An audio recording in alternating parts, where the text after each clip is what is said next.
Welcome back. मैं लवकेश साय आपका एक बार फिर स्वागत करता हूं आपके अपने यूट्यूब चैनल पर। और आज इस वीडियो में हम जो है आपके चाइल्ड डेवलपमेंट के क्वेश्चंस को कंटिन्यू करेंगे। आपके सी टेट के एग्ज़ाम में या फिर आपका कोई भी स्टेट टेट का एग्ज़ाम हो, उसमें आपके जिस भी तरह के क्वेश्चन बनते हैं साइकोलॉजी से, ठीक है ना, उन सभी क्वेश्चन को हम यहाँ पर कवर कर रहे हैं। अभी आपका जो है 20 अगस्त को एग्ज़ाम है आपका सी टेट का, तो हम यहाँ पर उन्हीं के लिए वीडियोज़ बना रहे हैं। और ये वीडियोज़ आपके सिर्फ सी टेट के लिए ही नहीं, आपका चाहे वो रिट का एग्ज़ाम हो, ठीक है, चाहे वो आपका यूपी टेट हो, चाहे वो आपका सुपर टेट हो, इन सभी के लिए ये वीडियोस जो है हेल्पफुल होंगी।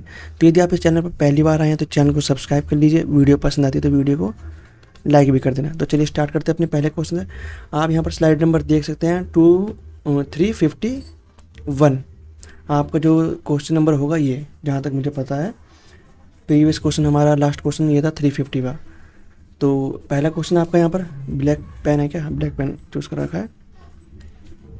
निम्नलिखित में से कौन सा छात्र को प्रभावी समस्या समाधान के लिए प्रोत्साहित करने का सबसे अच्छा तरीका है? निम्नलिखित में से कौन सा छात्र को प्रभावी समस्या समाधान के लिए प्रोत्साहित करने का सबसे अच्छा तरीका? ठीक है, बच्चों को प्रोत्साहित करना आपको, तो आपको बताना है कौन सा तरीका सबसे बेस्ट होगा। पहला ऑप्शन आपका छात्र को सहज अनुमान लगाने के लिए प्रोत्साहित करना, ठीक है, और फिर उसी पर विचार विमर्श करना।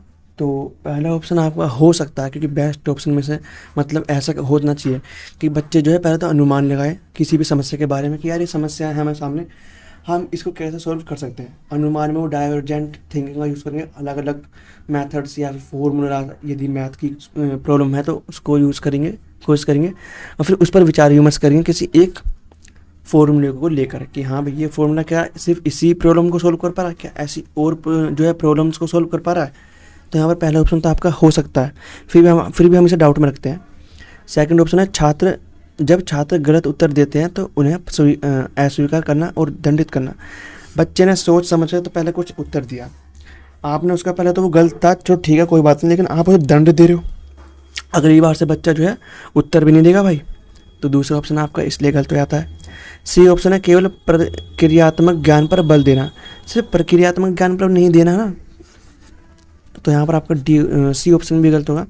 और फोर्थ ऑप्शन है हर छोटे कार्य के लिए भौतिकवादी पुरस्कार प्रदान करना। मतलब आप फिजिकल गिफ्ट दे रहे हो ना, जैसे आपने कोई वॉच दे दी बच्चे को, पेन दे दिया है ना, इरेजर दे दी, या पेंसिल दे दिया अपने बच्चे को, यहाँ भी तुमने अच्छा करा, कैंडी दे दी, तो क्या ये भौतिक चीज़ें हैं?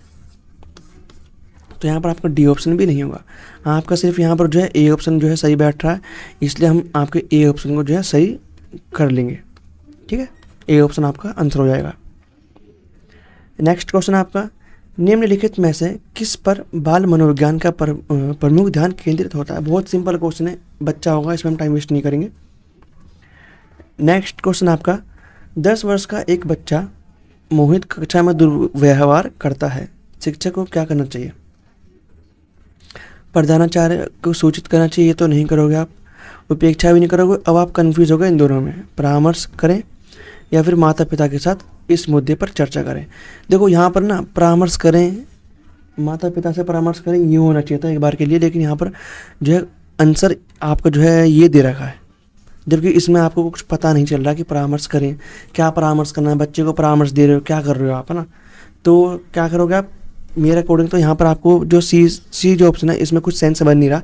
परामर्श करें, उपेक्षा करें तो गलत हो गया भाई, है ना, मतलब उपेक्षा मतलब नज़रअंदाज करना, लेकिन परामर्श करें, गाइडेंस करें, क्या बन रहा है यहाँ पर? बच्चे को गाइडेंस करोगे, बच्चे की नहीं, बच्चा तब भी नहीं मान रहा, क्या पता मान जाए। और माता पिता के साथ इस मुद्दे पर चर्चा करें, तो आप माता पिता से इस मुद्दे पर चर्चा कर सकते हो कि बच्चा ऐसा क्यों कर रहा है, क्या कोई, अब जब बच्चा ऐसा व्यवहार कर रहा है तो पेरेंट्स बताएंगे क्या रीज़न है। उसका जो है पेट बीमार है, मतलब कुत्ता है, उसने पालतू जानवर पाल रखा है, वो बीमार है, वो मर चुका है ना, या फिर वो परेशान है किसी चीज़ को लेकर, घर में आर्थिक तंगाई है। तो पेरेंट्स से यदि आप इस चीज़ पर चर्चा करोगे ना, दुर्व्यवहार पर, तो आपको कुछ ना कुछ पता चलेगा। लेकिन परामर्श करें, इससे कुछ मतलब सेंस नहीं निकल रहा इस जो सी ऑप्शन है आपका, और आंसर आपका सी ऑप्शन दे रखा था आपके एग्ज़ाम में। तो मेरे अकॉर्डिंग तो यहाँ पर आपका बी ऑप्शन होना चाहिए कि माता पिता के साथ जब आप इस मुद्दे पर चर्चा करोगे तो आपको बच्चे के बारे में बहुत कुछ पता चलेगा कि ऐसा व्यवहार वो क्यों कर रहा है।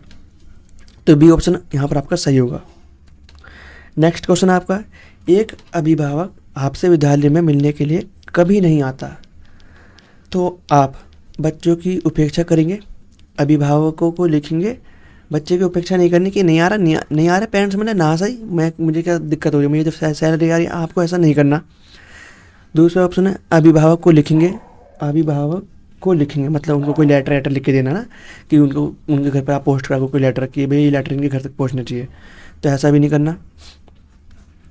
सी ऑप्शन है आप स्वयं उनसे मिलने जाएंगे, आप ऐसा करोगे। अब आप कहोगे भाई ऐसा पॉसिबल नहीं है, ऐसा लग रहा होगा आपको पॉसिबल नहीं है। मैं बता रहा हूँ अपना खुद का एक्सपीरियंस बता रहा हूँ जो मेरे सामने हुआ है। मैं था 10th क्लास में एक लड़का था और वो स्कूल में कभी नहीं आता था ना, मतलब 9th में कभी नहीं आता था वो, सॉरी 10th नहीं 9th की बात है। 9th क्लास में वो कभी स्कूल नहीं आया और उसके पेरेंट्स भी स्कूल में नहीं आ रहे। जो टीचर है ना, जो क्लास टीचर है उसके उस स्कूल मतलब उसकी क्लास का जो क्लास टीचर है उस बच्चे का, वो उसके घर मिलने गया है उस बच्चे से कि हाँ भी क्या दिक्कत है। रियल घटना बता रहा हूँ मैं, रियल में ऐसा हुआ है और ऐसा होता है। टीचर मिलने जाते हैं खुद उसके घर बच्चे के कि हाँ भाई क्या रीज़न है बच्चा घर स्कूल क्यों नहीं आ रहा, ठीक है। और जब रीज़न पता चली तो पता चला भैया आर्थिक तंगाई है या कुछ इस तरीके से, तो तब उसका 9th क्लास में नाम कटा बच्चा, मतलब 9th में उसका नाम कटा या नहीं कटा कुछ करके जुगाड़ करके उसका 10th में फिर नाम मतलब फिर से एडमिशन लिया उसने 10th में। 9th से लेता ना 10th में, फिर उसका 9th में एडमिशन नहीं लिया, कुछ टीचर ने हेल्प करी उसकी, तो जो है 10th क्लास में उसने फिर एडमिशन लिया। तो ये रियल चीज़ है, आप स्वयं उनसे मिलने जाएंगे, उसके घर मिलने जाओगे आप उसके पेरेंट्स से या बच्चे से कि ऐसा क्या बात है, तो यहाँ पर आपका सी ऑप्शन है वो ठीक होगा। नेक्स्ट क्वेश्चन आपका, पूर्व विद्यालय में पहली बार आया बच्चा मूक रूप से चिल्लाता है, 2 वर्ष पश्चात वही बच्चा जब प्राथमिक विद्यालय में पहली बार जाता है तो अपना तनाव चिल्लाकर व्यक्त नहीं करता, अपितु उसके कंधे व गर्दन की पेशियां तन जाती हैं। उसके इस व्यवहारिक परिवर्तन का क्या सैद्धांतिक आधार हो सकता है? तो ऐसा जो उन्हें व्यवहार से हो क्या, अभी 2 साल पहले वो जब वो स्कूल है ना प्री स्कूल बोल लीजिए या किंडरगार्टन बोल लीजिए या प्ले स्कूल बोल लीजिए, वहाँ पर तो बच्चा रो रहा था। लेकिन जब वो प्री स्कूल ये कंप्लीट कर चुका है, अब जब वो प्राथमिक विद्यालय में आ रहा है तो उसकी जो हड्डियाँ हैं उन्हें हाथ पैर तन चुके हैं। तो क्या है, ये विभेद और एकीकरण का सिद्धांत दर्शा रहा है। तो यहाँ पर जो आपका डी ऑप्शन है वो ठीक होगा। प्रिंसिपल्स पढ़िए जो है ग्रोथ एंड डेवलपमेंट का, आपको पता चल जाएगा। नेक्स्ट क्वेश्चन आपका, निम्नलिखित में से किसका उपयोग व्यक्तित्व को मापने के लिए नहीं किया जा सकता? व्यक्तित्व को मापने के लिए आप कौन सा टेस्ट नहीं कर सकते? यहाँ पर टेस्ट दे रखे सारे है ना, परीक्षण। तो देखो पहला ऑप्शन आपका वेस्लर व्यक्तिगत उपलब्धि परीक्षण, ये आपका ये तो नहीं होना चाहिए, नहीं वाला पूछा ना। व्यक्तित्व को मापने के लिए आपका विषयगत प्रशंसा परीक्षण हो सकता है, रिसर्च टेस्ट हो सकता है, वाक्य पूर्ति टेस्ट भी हो सकता है। लेकिन वेस्लर व्यक्तिगत उपलब्धि के अलावा ये सब टेस्ट है ना, ये जो व्यक्तिगत वेस्लर वाला ये आपका व्यक्तित्व का परीक्षण नहीं करता, ठीक है। तो यहाँ पर जो आपका ए ऑप्शन वो ठीक होगा, ये आपका मापता है बुद्धि को, बुद्धिमत्ता, इंटेलिजेंस। तो यहाँ पर जो आपका ए ऑप्शन है वो ठीक होगा। नेक्स्ट क्वेश्चन आपका, व्यक्तित्व का आकलन करने के लिए निम्न में से किस तकनीक का उपयोग नहीं किया जा सकता? अब व्यक्तित्व का आकलन करना है आपको और कौन सी टेक्निक का आप यूज़ नहीं कर सकते, इन चारों में से आपको बता 3 का कर सकते हो। मतलब मानसिक समिति परीक्षण कर सकते हो, प्रोजेक्ट तकनीक का यूज़ कर सकते हो, आत्म विवरण के उपाय यूज़ कर सकते हो। लेकिन भारतीय परीक्षण आप इसका यूज़ नहीं कर सकते व्यक्तित्व का, मतलब पर्सनैलिटी को टेस्ट करने के लिए या उसका आकलन करने के लिए। तो यहाँ पर जो आपका सी ऑप्शन है वो ठीक होगा। नेक्स्ट क्वेश्चन आपका, NCF 2005 के तहत सामाजिक विज्ञान में आधुनिक भारत पर प्राथमिक ध्यान दिया गया है, क्यों? अब NCF के तहत सामाजिक विज्ञान के अंदर आधुनिक भारत हम कहाँ से, आधुनिक भारत के अंदर हम किसको लेते हैं? मेनली हम लेते हैं आपका स्वतंत्रता का आंदोलन है ना, इसके बाद का जो भी रहा आपका है ना, जो भी इतिहास रहा है आपका 1947 के बाद से आपको जो भी इतिहास रहा है, देश में कैसी आर्थिक स्थिति रही है, कैसी सामाजिक स्थिति रही है, तो हमने उस चीज़ को ऐड करा है सामाजिक विज्ञान की बुक के अंदर। तो हमने इस चीज़ पर ध्यान दिया, प्राथमिक ध्यान दिया गया। तो ऐसा क्यों किया गया? छात्रों को समझाना और संबंधित करना आसान नहीं। दूसरा ऑप्शन है, यह दूसरों की तुलना में हाल ही में हुआ है। दूसरों की तुलना मतलब ये कुछ 50 सालों पहले की बात है, 30 साल पहले की बात है ना। ये यदि हम देखें तो आज से 70 साल पहले की बात है, तो ये बहुत करीब है ना इतिहास में। लेकिन यदि आप इससे और पीछे जाते हो तो वो बहुत पुराना हो जाएगा, जैसा हड़प्पा सभ्यता, हमने वहाँ पर ध्यान नहीं दिया इस पर इतना। तो यहाँ पर जो है बी ऑप्शन भी नहीं होगा कि हम तुलना कर रहे हैं आज के समय से, अभी प्रीवियस जो समय बिताया 70 साल हो गए आपके पिछले, तो इससे ये भी रीज़न नहीं है। सी ऑप्शन आपका, क्योंकि छात्रों के लिए और अधिक दिलचस्प और देशभक्ति को प्रोत्साहित करने के लिए, क्योंकि इस टाइम पर 1947 है ना, 1920 का समय रहा आपका, 1947 का रहा, 1921 का रहा, 1911 रहा आपका, है ना। ये सब समय आपका कौन सा रहा है, इन 100 सालों में आपका जो है दिखाया गया है कि किस तरीके से देशभक्ति लोग जो है आज़ादी के लिए पागल हो गए, कितनी जानें गई हैं सिर्फ आज़ादी के लिए। तो इससे क्या होगा, ये दिलचस्पी चीज़ बता रही है, तो ये चीज़ नहीं है। फोर्थ ऑप्शन है राष्ट्र द्वारा सामना की गई आर्थिक और सामाजिक चुनौतियों की सार्थक समझ के लिए, कि आज़ादी के टाइम पर, है ना, या उससे पहले हमारी आर्थिक स्थिति कैसी थी आज़ादी से पहले, फिर हमने आज़ादी ली, फिर आज़ादी के बाद फिर हमारे युद्ध हुए पाकिस्तान से, चीन से, उस टाइम पर हमारे देश की अर्थव्यवस्था कैसे बिगड़ी, क्या हुआ, है ना। तो ये सब चीज़ें जो है, इन चीज़ों को समझाना बच्चे को, ये हमने इसलिए हमने सामाजिक विज्ञान में इन चीज़ पर जोर दिया है। तो यहाँ पर जो आपको डी ऑप्शन है वो ठीक होगा।